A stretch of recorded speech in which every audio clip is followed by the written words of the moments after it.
எனதன்பு கன்னிராசிக்கார நேயர்களுக்கு எனதினிய வணக்கங்க. நம்ம இன்னைக்கு வீடியோ பதிவுக்கு முழுமையா போறதுக்கு முன்னாடி முருகரை மனதார வணங்கிட்டு வீடியோ பதிவுக்குள்ள போகலாங்க. ஓ முருகா போற்றி, ஓ முருகா போற்றி, ஓ முருகா போற்றி, எனைக்காக்கும் முருகனே போற்றி. நல்லதே நடக்கும், நல்லது மட்டும்தான் நடக்கும்.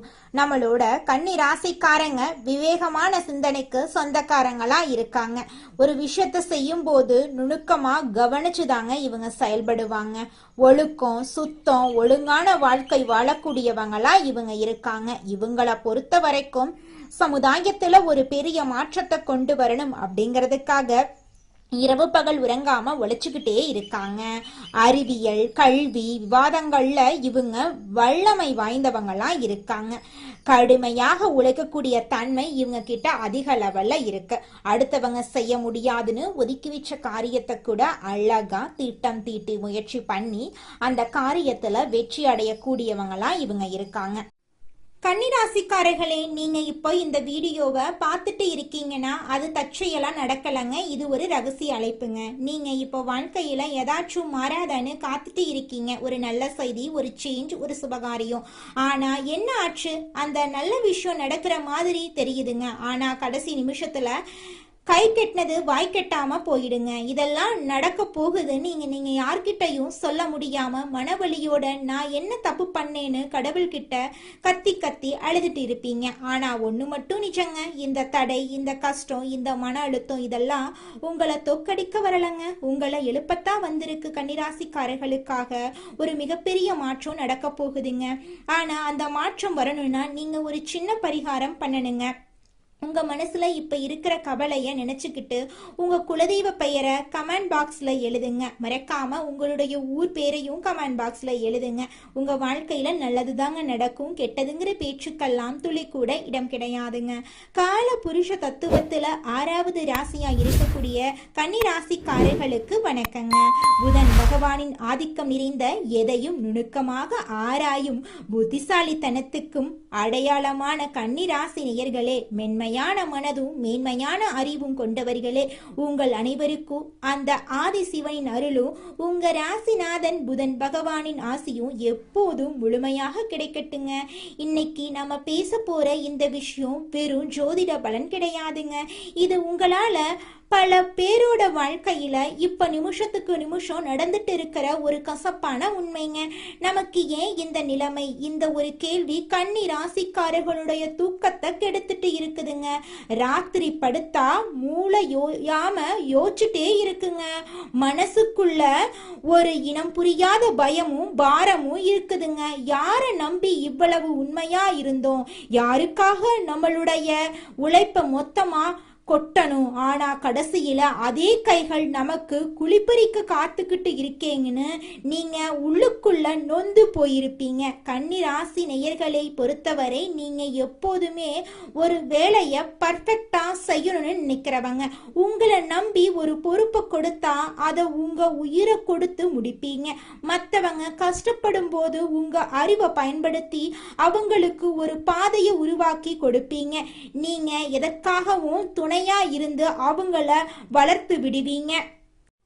நீங்க உங்களோட புத்திசாலித்தனத்தை பயன்படுத்தி வெற்றியை தேடி கொடுத்தீங்களோ அவங்களே இன்னைக்கு உங்களுக்கு எதிராக சதிவலைய பின்னி கொண்டிருக்கிறத உங்களால ஜீர்ணிக்கவே முடியலீங்க. நீங்க ஊட்டிய அதே கை இன்னைக்கு உங்க கௌரவத்தை சிதைக்க காத்துக்கிட்டு இருக்குங்க. கசப்பான இந்த உண்மையை நீங்க நம்பிதாங்க ஆகணும். வெளியில பார்க்கும்போது நீங்க ரொம்ப அமைதியா எதையும் நிதானமா கையாள்ற ஒரு புத்திசாலி மாதிரி உங்களை நீங்களே காட்டிக்கிறீங்க. ஆனா உண்மை என்ன தெரியுமா? உள்ளுக்குள்ள நீங்க சிதைஞ்சு போய் இருக்கீங்க. ஏன்னா உங்களை வீழ்த்தியது யாரும் முன்பின் தெரியாத எதிரி இல்லைங்க. உங்க கூடவே இருந்து உங்க கிட்டையே எல்லா வித்தைகளையும் கத்துக்கிட்டு உங்களுக்கு கஷ்டம் வரும்போது உனக்கு நான் இருக்கேன்னு உங்க முதுக தடவி கொடுத்த அதே கைகள் தான் இன்னைக்கு சமயம் பார்த்து உங்க கால வார காத்துக்கிட்டு இருக்கு. கன்னிராசிக்காரர்களுக்கு சவால்கள் புதுசு கிடையாது. ஆனா நீங்க காட்டிய அந்த புனிதமான அன்புக்கு கிடைக்கிற துரோகம் அப்படிங்கிறது இல்ல. அது உங்க நம்பிக்கையே வேரோடு புடுங்கி எரிஞ்சிருங்க. ஜோதிட ரீதியா பார்த்தா உங்க ஜாதகத்துல 6ஆம் இடமான ருணரோக சத்ருஸ்தானம் மற்றும் 8ஆம் இடமான அவமான ஸ்தானம் இப்போ ஒரு விஸ்திரமான கிரக கூட்டணியில் நிலையில இருக்காங்க. இதனாலதான் நீங்க யாருக்காக ரத்தம் சிந்தி உழைத்தீங்களோ, எவருக்காக உங்க சொந்த முன்னேற்றத்தை தியாகம் செஞ்சீங்களோ, அவர்களே இன்னைக்கு உங்களை வேண்டான்னு தூக்கி எறிகிறாங்க. கன்னிராசிக்கார நேயர்களே, உங்க வாழ்க்கையில இனி வரக்கூடிய காலங்கள்ல அனைத்து கஷ்டங்களும் காணல் நீரா கரைஞ்சு போயிரும். உங்களுடைய எண்ணம் போல உங்க வாழ்க்கையில நல்லது மட்டும்தாங்க நடக்கும். கன்னிராசிக்காரர்களே, உங்க அளவுக்கு அதிகமான மன நேர்மையும் மற்றவங்களை சந்தேகப்படாம நம்புற அந்த தன்மையும் தான் இப்போ உங்களுக்கு பலவீனமா மாறி இருக்குதுங்க. நீங்க செஞ்ச உதவியை இப்போ உங்களுக்கு வினையா வந்து நிக்குதுங்க. இந்த வீடியோ வரிசையில நம்ம முக்கியமான சில விஷயங்களை உடைக்க போறேங்க. குறிப்பா அந்த 3 உறவுகள் யாரு, அவங்க எப்படி உங்க நேர்மைய ஆயுதமா பயன்படுத்துறாங்க. 1, உங்க அறிவை பயன்படுத்தி முன்னேறிட்டு இப்போ உங்களை ஒண்ணுமே இல்லைன்னு சொல்லு உறவு, அதுதான் அந்த முதல் உறவு. 2வது, பாசம் காட்டும் சகுனிகள் போல உங்க குடும்பத்துக்குள்ளேயே ஒளிந்து உங்க ஒவ்வொரு அசைவையும் உளவு பார்க்கும் அந்த நபர் யாரு. 3வது, நண்பன் என்ற போர்வையில இருந்து கொண்டு உங்க அந்தரங்க ரகசியங்களை உங்க எதிரியிடம் விலை பேசும் அந்த துரோகி யாரு. இந்த வீடியோவை நீங்க ஒரு நொடி கூட விடாம பார்த்துக்கோங்க. ஏன்னா இது உங்களுக்காக நான் போடுற வீடியோ இல்ல. உங்க கண்ணு முன்னாடி நடந்துட்டு இருக்க அந்த சதியை நீங்க அடையாளம் காணணும். அதுக்காக நீங்க இந்த வீடியோ பதிவை முழுமையா பாருங்க.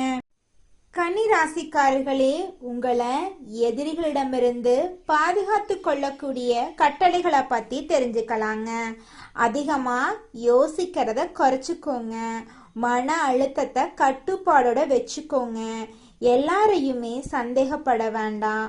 உங்க திறமை மீது நம்பிக்கை வச்சு செயல்படுங்க. சின்ன விஷயத்தையெல்லாம் பெரிதாக்கி பேச வேண்டாம். நேர்மையா இருங்க. நல்லதை நினைங்க. நிச்சயமா உங்க வாழ்க்கையில நல்லது நடக்கும். நல்ல நண்பர்களை சரியா தேர்வு செஞ்சு வைங்க. தனிப்பட்ட விஷயங்களை யார்கிட்டையும் பகிரக்கூடாது. உடல் நலத்தை பாதுகாப்பா கவனிச்சுக்கோங்க. நேரத்தை வீணடிக்க கூடாதுங்க. பொறுமைய கத்துக்கோங்க. கோபத்தை கட்டுப்பாடோட வச்சுக்கோங்க. குடும்ப உறுப்பினர்களை ஒவ்வொருத்தர் மீதும் பாசத்தை கடைபிடிங்க. வேலைக்கு முக்கியத்துவம் கொடுங்க. எதிரிகளை குறைச்சு மதிப்பிட வேண்டாங்க. கொஞ்சம் எச்சரிக்கையா இருங்க. பொய் பேசுறத தவிர்த்துருங்க. சுய கட்டுப்பாடோட வாழ கத்துக்கோங்க. நல்ல பழக்க வழக்கங்களை வளர்த்து கொள்ளுங்க. தினமும் தியானம் செய்யுங்க. யோகா பண்ணுங்க. தேவையில்லாம பயப்படாதீங்க. கடவுளுக்கு மட்டும் பயம் இருந்தா போதும். வேற யாரை கண்டும் நம்ம பயக்கணும் அப்படிங்கிற அவசியம் கிடையாது. உழைப்ப ஒரு நாளும் விற்றாதீங்க. உயிர் போகும் நிலை வந்தாலும் உழைக்கிறத விடக்கூடாதுங்க. நம்பிக்கைய எந்த காலத்திலையும் நீங்க இழக்க கூடாது. எந்த செயலை செஞ்சாலும் திட்டமிட்டு செயல்படணுங்க. திட்டமிட்டு செயல்பட்டீங்கன்னா நிச்சயமா உங்க வாழ்க்கையில வெற்றி உங்க பக்கம்தாங்க. தோல்வி அப்படிங்கிற பேச்சுக்கள்லாம் துளி கூட இடம் கிடையாதுங்க. மற்றவங்களை குறை சொல்றத நிறுத்திருங்க. பணத்தை சேமிக்க கத்துக்கோங்க. தீய நண்பர்களை தவிர்க்க கத்துக்கோங்க. உடனடியா முடிவுகள் எடுப்பதை தவிர்க்கணுங்க. யோசிச்சு நிதானமா எந்த முடிவா இருந்தாலும் எடுங்க. சிந்திச்சு பேசுங்க. சிந்திச்சு செயல்படுங்க. மன அமைதியை பாதுகாப்பா வச்சுக்கோங்க. தினமும் இறைவனை வழிபாடு செய்யுங்க. நேர்மையான வாழ்க்கை முறையை செயல்படுத்துங்க. மற்றவங்களுக்கு உதவி செய்ய கத்துக்கோங்க. போட்டிய நல்லபடியா எடுத்துக்கொள்ளுங்க. தவறுகளை ஏற்று திருத்த கத்துக்கோங்க. ரகசியங்களை பாதுகாப்பா வச்சுக்கோங்க. நல்லவர்களுடன் நண்பர்களா பழகுங்க. சோம்பேறித்தனத்தை தவிர்ப்பது உங்க வாழ்க்கைக்கு நல்லது. அதனால சோம்பேறித்தனத்தை தவிர்க்க கத்துக்கொள்ளுங்க. ஆரோக்கியமான உணவுகளை உண்ண கத்துக்கோங்க. நல்ல சிந்தனைகளை வளர்த்து கொள்ளுங்க. அமைதியா செயல்படுங்க. நிச்சயமா உங்க வாழ்க்கையில உங்களுடைய எண்ணம் போல நல்லது மட்டும்தாங்க நடக்கும். கெட்டதென்ற பேச்சுக்கெல்லாம் துளி கூட இடம் கிடையாதுங்க. ஓம் முருகா போற்றி, ஓம் முருகா போற்றி, ஓம் முருகா போற்றி. எனக்காக்கும் முருகனே போற்றி. நல்லதே நடக்கும். நல்லது மட்டும்தான் நடக்கும். ராசி மண்டலத்துல கன்னி ராசி 6வது ராசியா இருக்குதுங்க. கன்னி ராசியின் அதிபதி புதன் பகவானுங்க. உத்திரம் 2, 3, 4ஆம் பாதம், அஸ்தம், சித்திரை 1, 2ஆம் பாதங்கள்ல பிறந்தவங்க கன்னி ராசியில பிறந்தவங்களா கருதப்படுறாங்க. நம்மளுடைய கன்னி ராசிக்காரர்களுக்கு நட்பு ராசியா இருக்கக்கூடியவங்க யாருன்னு பாத்தீங்கன்னா ரிஷபம், கடகம், மகரம் இவங்க எல்லாரும் நம்மளுடைய கன்னி ராசிக்காரர்களுக்கு நட்பு ராசியா இருக்காங்க. கன்னி ராசிக்காரர்கள் எப்பொழுதும் மகிழ்ச்சியாக இருப்பதையே விரும்புவாங்க. அடுத்தவங்க செய்ய முடியாதுன்னு ஒதுக்கி வச்ச காரியத்தை கூட அழகா திட்டம் தீட்டி அந்த காரியத்துல வெற்றி அடையக்கூடியவங்களா இவங்க இருப்பாங்க. இவங்களை பொறுத்த வரைக்கும் தன்னுடைய வாழ்க்கையில எவ்வளவு கஷ்டம் வந்தாலும் அத பத்தி துளி கூட கவலைப்பட மாட்டாங்க. ஆனா நெருங்கிய உறவின் வாழ்க்கையில ஒரு கஷ்டம் வருதுன்னு வச்சுக்கங்க, ஓடி போய் உதவி செய்யக்கூடியவங்களா இருப்பாங்க நம்மளுடைய கன்னி ராசிக்காரங்க. எதிர்காலம் பற்றிய சிந்தனையில் இருக்கக்கூடிய கன்னிராசிக்கார அன்பர்களே, இந்த மாதம் புத்தி சாதுரியத்தை பயன்படுத்தி காரியங்களை வெற்றிகரமா நீங்க செஞ்சு முடிக்க போறீங்க. செயல்திறன் அதிகரிக்க போகுது. ஆனா பயணங்களின் போது உடல் ஆரோக்கியத்திலும் கவனமா இருந்துக்கோங்க. தொழில் மற்றும் வியாபாரத்துல நல்ல லாபம் உங்களுக்கு கிடைக்க போகுது. பிரச்சனைகளை பேசியே தீர்க்க போறீங்க. உத்தியோகத்துல இருக்கிறவங்க பதவி உயர்வு, கூடுதல் பொறுப்பு கிடைக்க போகுதுங்க. எதிலும் திட்டமிட்டு செயல்பட்டீங்கன்னா நிச்சயமா உங்க வாழ்க்கையில வெற்றியும் பாராட்டும் கிடைத்தே தீருங்க. அதுல துளி கூட மாற்றம் கிடையாதுங்க. குடும்பத்தில் இருப்பவர்களிடம் அனுசரித்து நடந்து கொள்றது அமைதியை தருங்க.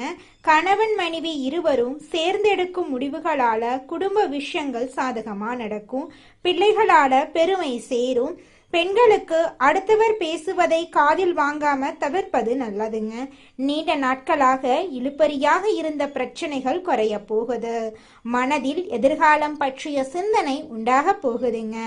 மாணவர்களுக்கு கல்வியில் வெற்றி பெற நண்பர்களின் உதவி கிடைக்க போகுது. வீண் செலவை குறைப்பது நல்லது. கலைத்துறையினர்களுக்கு எடுக்கும் முயற்சிகள் சாதகமான பலனை தருங்க. கடன் பிரச்சனைகள் தீரும். எதிர்ப்புகள் அகலும். தொழில் வியாபாரம் தொடர்பான போட்டிகளும் நீங்க போகுது.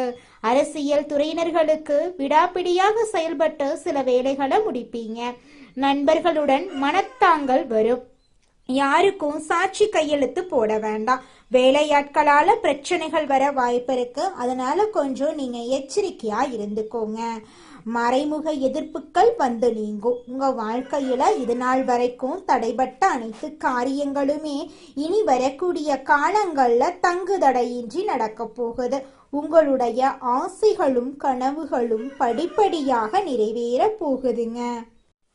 அடுத்ததாக நம்முடைய கன்னிராசியில் இருக்கக்கூடிய ஒவ்வொரு நட்சத்திரக்காரர்களுக்கும் இந்த மாதம் எப்படி அமைஞ்சிருக்குன்னு தெரிஞ்சுக்கலாங்க. நம்மளோட கன்னிராசியில் இருக்கக்கூடிய முதலாவது நட்சத்திரம் உத்திரம் 2, 3, 4 பாதம்.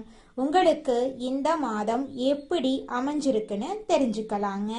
இந்த மாதம் குடும்பத்தில் மகிழ்ச்சி தரக்கூடிய நிகழ்ச்சிகள் நடைபெற்று உங்களுடைய மனசுக்கு மன நிம்மதி ஏற்பட போகுது. தொலைதூர பயணங்கள் மேற்கொள்ளக்கூடிய வாய்ப்புகளும் அதன் மூலமா அனுகூலமான பலன்களும் உங்களுக்கு உண்டாக போகுது. உங்க குடும்பத்துல இது நாள் வரைக்கும் தடைப்பட்ட அனைத்து காரியங்களுமே இனி வரக்கூடிய காலங்கள்ல தங்கு தடையின்றி நடக்க போகுது. உங்களுடைய வாழ்க்கையில இருந்த அனைத்து பிரச்சனைகளும் படிப்படியா குறைய போகுது. உங்களுடைய உடல்நிலை ஆரோக்கியமா இருக்க போகுதுங்க. அடுத்ததாக நம்முடைய கன்னி ராசியில் இருக்கக்கூடிய நட்சத்திரம் அஸ்தம். உங்களுக்கு இந்த மாதம் எப்படி அமைஞ்சிருக்குன்னு தெரிஞ்சுக்கலாங்க. இந்த மாதம் துணிச்சலாக எதையும் செய்து முடித்து காரிய வெற்றி அடைய போறீங்க. மற்றவர்களுடன் இருந்த பகையெல்லாம் நீங்க போகுது. பூர்வீக சொத்துக்கள்ல இருந்த சிக்கல்கள் தீர போகுது. பணவரத்து கூட போகுதுங்க. அரசாங்கம் மூலமா லாபம் உண்டாக போகுது. நீண்ட தூர பயணங்களால சாதகமான பலனெல்லாம் உங்களுக்கு கிடைக்க போகுதுங்க. இது நாள் வரைக்கும் உங்க வாழ்க்கையில இருந்த அனைத்து கவலைகளும் காணல் நீரா கரைஞ்சு போக போகுதுங்க. நீங்க இது நாள் வரைக்கும் பணம் காசு 4-5 பேர்கிட்ட கடன் வாங்கி ஒவ்வொரு நாளையும் வாழ்ந்திருப்பீங்க. ஆனா இனி வரக்கூடிய காலங்கள்ல நீங்க 4-5 பேருக்கு பணங்காசு கடன் கொடுக்கக்கூடிய அளவுக்கு செல்வாக்குல உயர்ந்த வாழ்க்கைய வாழ போறீங்க. அடுத்ததாக நம்முடைய கன்னிராசியில் இருக்கக்கூடிய நட்சத்திரம் சித்திரை 1, 2ஆம் பாதங்கள். உங்களுக்கு இந்த மாதம் எப்படி அமைஞ்சிருக்குன்னு தெரிஞ்சுக்கலாங்க. இந்த மாதம் தொழில் வியாபாரத்தில் இருந்த தொய்வு நிலை நீங்கி விறுவிறுப்படைய போகுதுங்க. வசூலாக வேண்டிய கடன் பாக்கிகள் வசூலாக போகுது. தொழில் தொடர்பான பிரச்சனைகள் தீரப்போகுது. உத்தியோகத்தில் இருக்கிறவங்க பணி தொடர்பான கஷ்டங்கள் குறைய போகுதுங்க. குடும்பத்துல சந்தோஷமான நிகழ்ச்சிகள் நடக்க போகுது. உங்க வாழ்க்கையே சொர்க்க வாழ்க்கையாக மாறப்போகுதுங்க. நரசிம்மரை வழிபாடு செஞ்சீங்கன்னா உங்களுடைய மனசுக்கு தைரியம் உண்டாகும். உங்க வாழ்க்கையில இருக்கக்கூடிய எதிர்ப்புகள் அகலும். எதிலும் வெற்றி உண்டாகும். நல்லதே நடக்கும். நல்லது மட்டும்தான் நடக்கும். குலதெய்வம் எங்கேயோ இருக்குது, என்னமோ இருக்குது அப்படிலாம் நீங்க நினைக்க வேண்டாங்க. நீங்க எங்கிருந்தாலும் ஒரு தீபம் ஏற்றி வச்சு அந்த தீப ஒளியில தெய்வங்கள் இருக்கிறாங்க அப்படின்னு நினைச்சு வழிபாடு செய்யுங்க. குலதெய்வமே தெரியாவிட்டாலும் வீட்டில் தீபம் ஏற்றி வச்சு ஏதாவது ஒரு நல்ல நாள்ல குலதெய்வத்தை நினைச்சு வழிபாடு செய்யுங்க. குலதெய்வ வழிபாடு குலம் காக்குங்க, குலம் தலைக்கும். முதல்ல குலதெய்வம், அப்புறம் இஷ்டப்பட்ட தெய்வம், அப்புறம் உங்களுக்கு விருப்பப்பட்ட தெய்வங்க. எந்த கோயிலுக்கு போனாலும் என்ன பண்ணாலும் ஏற்றமில்லை அப்படின்னு நீங்க சொல்லுவீங்க. தினமும் எந்திரிச்ச உடனே சூரிய பகவான நமஸ்காரம் பண்ணுங்க. அவங்களுடைய அனுகிரகம் இருந்தா போதும். மற்ற கிரகங்கள் எல்லாம் சாதகமா இல்லைனா கூட பரவாயில்ல. அந்த சூரியனுடைய பிரகாசம் உங்க வாழ்க்கையவே பிரகாசமா மாத்திருங்க. அந்த வெளிச்சம் உங்களை வந்து சேருங்க. உங்க வாழ்க்கையில் இருக்கக்கூடிய கண்ணீரெல்லாம் கரைஞ்சு போயிருங்க. உங்கள் வாழ்க்கையில் மேலும் நல்லதெல்லாம் நடக்க நீங்கள் செய்யக்கூடிய பரிகாரம் என்ன பார்த்தீங்கன்னா, உங்கள் வீட்டுக்கு பக்கத்தில் இருக்கக்கூடிய வயதான முதியவர்களுக்கு உங்களால் முடிந்த உதவிகளை செஞ்சுக்கிட்டு வாங்க. இந்த உதவியை செய்யறதன் மூலமாக நீங்கள் செஞ்ச பாவங்கள் நிச்சயமாக குறையுங்க. உதவி செய்யணும் அப்படிங்கிறதுக்காக நீங்கள் ஆயிரக்கணக்கில் லட்சக்கணக்கில் பணம் செலவு பண்ணணும் அப்படிங்கிற அவசியம் கிடையாதுங்க. உங்களால் முடிஞ்ச அளவுக்கு ஒரு வேளை முதியவர்களுக்கு உணவு வாங்கி கொடுத்தா கூட போதுங்க. இந்த உதவியை செய்யறதன் மூலமா உங்க வாழ்க்கையில நல்லது தாங்க நடக்கும். நல்லது மட்டும்தாங்க நடக்கும். நன்றி, வணக்கம்.